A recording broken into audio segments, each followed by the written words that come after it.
channel Your Online Teacher. അപ്പോൾ +2 business studies ഈ വരുന്ന ക്രിസ്മസ് എക്സാമിന് ഓരോ പാഠത്തിൽ നിന്നും നിങ്ങൾ നിർബന്ധമായിട്ടും ഏതെല്ലാം പാഠങ്ങൾ പഠിച്ചിരിക്കണം, ഏതെല്ലാം ടോപ്പിക്കുകൾ പഠിച്ചിരിക്കണം എന്നുള്ളതാണ് നമ്മൾ ഇന്നത്തെ വീഡിയോയിൽ ഡിസ്കസ് ചെയ്യുന്നത്. അപ്പോൾ ഈ ഒരു വീഡിയോ ഹെൽപ്ഫുൾ ആകുമെന്ന് വിചാരിക്കുന്നു. ഹെൽപ്ഫുൾ ആയെന്നുണ്ടെങ്കിലേ താഴെ എന്തായാലും തീർച്ചയായിട്ടും ഒന്ന് കമൻറ്റ് ചെയ്ത് അറിയിക്കണം കേട്ടോ. then അതുപോലെ തന്നെ ഇതുപോലെയുള്ള വീഡിയോസ് ഇനിയും ലഭിക്കുന്നതിന് വേണ്ടിയിട്ട് എത്രയും പെട്ടെന്ന് ചാനൽ സബ്സ്ക്രൈബ് കൂടി ചെയ്യാം. സോ ആദ്യത്തെ ചാപ്റ്റർ നമ്മുടെ എന്ന് പറയുന്നത് nature and significance of management ആണ്. അപ്പോൾ അതിന് ഏകദേശം ഒരു വെയിറ്റേജ് നമ്മൾ എടുത്ത് നോക്കുകയാണെന്നുണ്ടെങ്കിൽ ഇത് ഫുൾ പോർഷൻ്റെ വെയിറ്റേജ് ആണ്. അപ്പോൾ ഏകദേശം ഒരു വെയിറ്റേജ് നമ്മൾ എടുത്ത് നോക്കുകയാണെങ്കിൽ 7 മാർക്കിൻ്റേതോ 1-2 മാർക്ക് അങ്ങോട്ടും ഇങ്ങോട്ടും വ്യത്യാസം വരും, 9 അങ്ങനെ കുറച്ച് 1-2 മാർക്കിൻ്റെ വ്യത്യാസം വന്നാൽ ഏകദേശം 7 മാർക്കോളം കുറഞ്ഞതെങ്കിലും നമ്മുടെ ഈ ഒരു nature and significance of management എന്ന ചാപ്റ്ററിൽ നിന്ന് വരും. അപ്പോൾ അതിലേക്ക് വേണ്ടിയിട്ട് നമ്മൾ ഏതൊക്കെ ടോപ്പിക്കുകൾ പഠിക്കണമെന്ന് വെച്ചാൽ ഒബ്ജക്റ്റീവ്സ് ഓഫ് മാനേജ്മെൻറ്റ് നിർബന്ധമായിട്ടും പഠിച്ചിരിക്കണം. അതൊരു 5 മാർക്കിനോ അല്ലെങ്കിൽ 3 മാർക്കിനോ നമ്മൾ പ്രതീക്ഷിക്കുന്ന ഒരു ചോദ്യമാണ് ഒബ്ജക്റ്റീവ്സ് ഓഫ് മാനേജ്മെൻറ്റ്. then അത് കഴിഞ്ഞിട്ട് ഇതിൽ ഏറ്റവും ഇമ്പോർട്ടൻ്റ് ആയിട്ടുള്ള മറ്റൊരു ടോപ്പിക് എന്ന് പറയുന്നത് levels of management. Different levels ഉണ്ടല്ലോ, middle level, lower level, top level എന്നൊക്കെ പറഞ്ഞിട്ട് ആ ഓരോ ലെവലും അതിൻ്റെ ഫങ്ഷൻസും സിമ്പിളായിട്ട് പഠിച്ചാൽ മതി. ഓരോ ലെവലും അതിൻ്റെ ഫങ്ഷൻസും നിങ്ങൾ എന്തായാലും പഠിച്ചിരിക്കണം.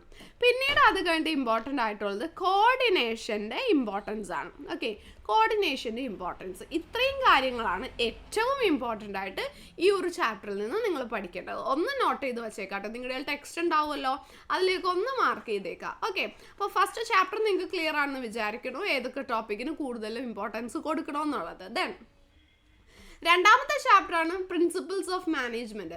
പ്രിൻസിപ്പിൾസ് ഓഫ് മാനേജ്മെൻറ്റിൽ നിന്ന് 9 മാർക്കിൻ്റെ ചോദ്യങ്ങൾ വരും. അപ്പോൾ അതിൽ ഒഴിവാക്കാൻ പറ്റാത്ത 2 കാര്യങ്ങൾ ഏതാണ്? ഒന്ന് ഹെൻറി ഫയോളിൻ്റെ പ്രിൻസിപ്പിൾസ് ഓഫ് മാനേജ്മെൻറ്റ്, ഒരു 14 പ്രിൻസിപ്പിൾ ഉണ്ട്. മേ ബി 14 ചോദിക്കാം, അല്ലെങ്കിൽ ഏതെങ്കിലും 8 എഴുതാനൊക്കെ പറഞ്ഞിട്ടായിരിക്കും ചോദിക്കാം. അതാണ് അതിൽ ഏറ്റവും ഇമ്പോർട്ടൻറ്റ്. നമ്മൾ ഈ മുഴുവൻ ടോപ്പിക്കും പറയുന്നില്ല, ഏറ്റവും ഇമ്പോർട്ടൻ്റ് ആയിട്ടുള്ള ടോപ്പിക്കുകൾ മാത്രമേ പറയുന്നുള്ളൂ കേട്ടോ.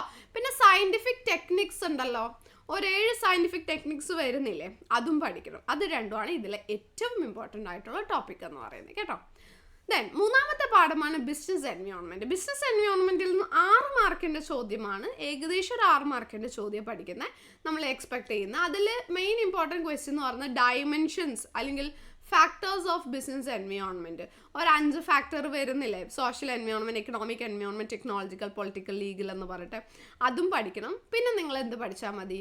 ബിസിനസ് എൻവയോൺമെൻറ്റ് ഇമ്പോർട്ടൻസ് പഠിച്ചാൽ മതി കേട്ടോ. ആ 2 ടോപ്പിക്ക് നിങ്ങൾ ഈ ഒരു ചാപ്റ്ററിൽ നിന്ന് പഠിച്ചാൽ മതി. ബാക്കിയൊന്നും അത്ര അങ്ങോട്ട് ആവശ്യമില്ല നമുക്ക് ഈ ക്രിസ്മസ് എക്സാമിലേക്കൊക്കെ വരുമ്പോൾ. ദെൻ നാലാമത്തെ പാഠമാണ് പ്ലാനിങ്. പ്ലാനിങ്ങിൽ നിന്ന് 8 മാർക്കിൻ്റെ ചോദ്യമാണ് വരുന്നത്. 8 മാർക്ക് മേ ബി ഒരു എസ്സേ ക്വസ്റ്റ്യൻ ആകാം. അപ്പോൾ എസ്സേ ക്വസ്റ്റ്യൻ ആകുമ്പോൾ അത് ഏത് ചോദ്യമായിരിക്കും? പ്ലാനിങ്ങിൻ്റെ സ്റ്റെപ്സ് ആയിരിക്കാം എസ്സേ ആയിട്ട് വരാൻ സാധ്യതയുള്ള ഒരു ചോദ്യം കേട്ടോ. ഏകദേശം കണക്കാണ് പറയുന്നത്. അപ്പോൾ എസ്സേ ക്വസ്റ്റ്യൻ ആയിട്ട് വരാൻ സാധ്യതയുള്ള ഒരു ക്വസ്റ്റ്യൻ എന്ന് പറയുന്നത് നമ്മുടെ പ്ലാനിങ്ങിൻ്റെ സ്റ്റെപ്സ് ആണ്. പിന്നെ പ്ലാനിങ്ങിൽ നമ്മൾ ഇമ്പോർട്ടൻ്റ് ആയിട്ട് പഠിക്കേണ്ട ഒന്നെന്ന് പറയുന്നത് പ്ലാനിങ്ങിൻ്റെ ഇമ്പോർട്ടൻസും ലിമിറ്റേഷനും. ഓക്കെ, പ്ലാനിങ്ങിൻ്റെ ഇമ്പോർട്ടൻസും ലിമിറ്റേഷനും കൂടി നോക്കി വയ്ക്കാം. ദെൻ 5ാമത്തെ ചാപ്റ്ററാണ് ഓർഗനൈസിങ്. ഓർഗനൈസിങ്ങിൽ നിന്ന് 7 മാർക്കിൻ്റെ ചോദ്യം വരാം. മേ ബി ഒരു 6 മാർക്കിൻ്റെ ഡിഫറൻസും ഒരു മാർക്കിൻ്റെ 1 വേർഡ് ക്വസ്റ്റ്യൻ ആയിട്ടോ അങ്ങനെയൊക്കെ വരാനാണ് കൂടുതൽ സാധ്യത. അപ്പോൾ ഡിഫറൻസ് ഏതാ ചോദിക്കാമെന്ന് വെച്ചിട്ടുണ്ടെങ്കിൽ 2 ഡിഫറൻസ് നമ്മൾ ഇതിൽ നിന്ന് എന്തായാലും പഠിക്കണം. ഓക്കെ, 2 ഡിഫറൻസ് ഒന്നെന്ന് പറയുന്നത് ഫങ്ഷണൽ സ്ട്രക്ചറും ഡിവിഷണൽ സ്ട്രക്ചറും എന്താണ്, അതിൻ്റെ അഡ്വാൻറ്റേജ് എല്ലാം കൂടി ഇൻക്ലൂഡ് ചെയ്ത് ആ ഡിഫറൻസ് പഠിക്കണം. then അതുപോലെ തന്നെ ഫോർമൽ ആൻഡ് ഇൻഫോർമൽ ഓർഗനൈസേഷൻ, അത് എന്താണെന്ന് പഠിച്ചിട്ട് അതിൻ്റെ ഡിഫറൻസ് പഠിക്കണം. അപ്പോൾ അത് രണ്ടും ചേർത്തിട്ടായിരിക്കും കൂടുതൽ വരാൻ സാധ്യതയുള്ളത്. ഓക്കെ, അപ്പോൾ അതുകൊണ്ട് തന്നെ അത് എന്തായാലും ഈ ഒരു 6 മാർക്കിന് വന്നിട്ട് അതിൽ നിന്ന് ഏതെങ്കിലും ഒരു ക്വസ്റ്റ്യൻ 1 വേർഡ് ആയിട്ട് വരാനൊക്കെ സാധ്യതയുണ്ട്. ദെൻ 6ാമത്തെ ചാപ്റ്ററാണ് സ്റ്റാഫിംഗ്. സ്റ്റാഫിങ്ങിൻ്റെ വെയിറ്റേജ് നോക്കി 12 മാർക്കിൻ്റെ ചോദ്യങ്ങൾ സ്റ്റാഫിങ്ങിൽ നിന്ന് വരാം. അത് വരാവുന്നത് മേ ബി ഇതിൽ നിന്നും എസ്സേ ക്വസ്റ്റ്യൻ വരാം. എസ്സേ ക്വസ്റ്റ്യൻ ഇതിൽ നിന്ന് വരാവുന്ന 2 ചോദ്യം എന്ന് പറയുന്നത് സ്റ്റാഫിങ്ങിൻ്റെ സ്റ്റെപ്പും സെലക്ഷൻ്റെ സ്റ്റെപ്പുമാണ്. അത് രണ്ടും വളരെ ഇമ്പോർട്ടൻ്റ് ആണ്.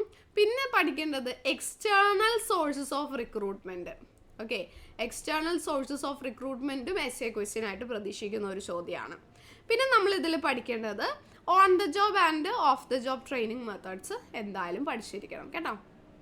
ഇതൊന്നും നമുക്ക് വിട്ട് കളയാൻ പറ്റാത്ത ചോദ്യങ്ങളാണ്. ബിസിനസ്സിൻ്റെ പ്രത്യേകത അറിയാലോ, എല്ലാം നമ്മൾ പഠിക്കണം. അപ്പോൾ അതിൽ ഏറ്റവും ഏറ്റവും ഏറ്റവും ഇമ്പോർട്ടൻ്റ് ആയിട്ടുള്ള കാര്യമാണ് ഈ പറയുന്നത്.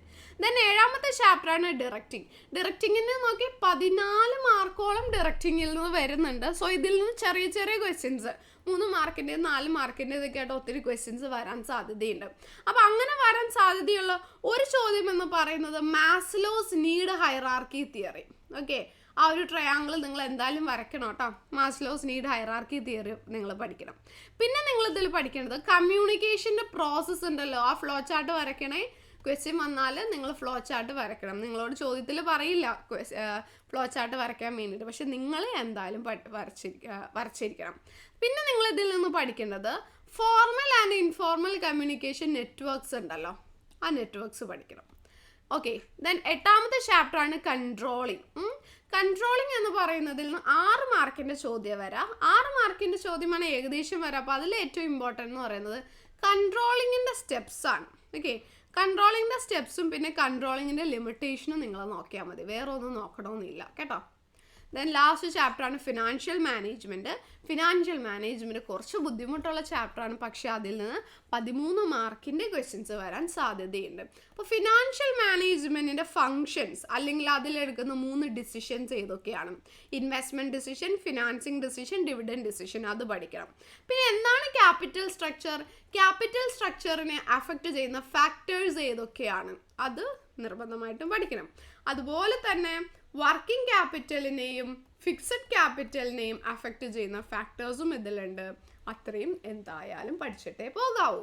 അങ്ങനെ വെച്ച് നോക്കുമ്പോൾ ഏകദേശം നമുക്ക് നല്ലൊരു മാർക്ക് സ്കോർ ചെയ്യാൻ സാധിക്കും ഇത്രയും ക്വസ്റ്റ്യൻസ് നിങ്ങൾ പഠിച്ചിട്ട് പോകുകയാണെങ്കിൽ. ഇതാണ് ഇതിൽ ഏറ്റവും ഇമ്പോർട്ടൻറ്റ് ടോപ്പിക്ക്.